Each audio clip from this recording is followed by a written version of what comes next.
целях предупреждения распространения коронавирусной инфекции отделение Пенсионного фонда региона сокращает часы приема граждан с 9 утра до часу дня ежедневно. Жителям также рекомендуется обращаться за всеми необходимыми госуслугами дистанционно. Обратиться за любым вопросом к сотрудникам можно будет через личный кабинет на сайте фонда и портале госуслуг. В случае, если возникли вопросы относительно назначенных выплат, их можно направить через онлайн-приемную.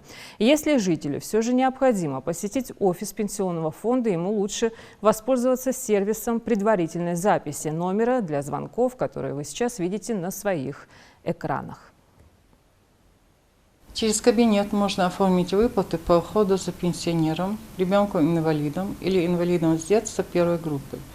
Необходимо электронное заявление о назначении выплаты и о согласии на осуществление ухода, реализованных в кабинете. По вопросам реализации права на дистанционные меры господдержки семей, имеющих детей, также можно обратиться дистанционно через электронный кабинет.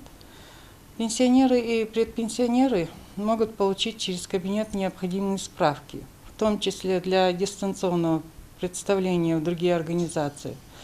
Работающим россиянам в кабинете доступна информация о пенсионных коэффициентах, накоплениях, стаже и отчислениях работодателей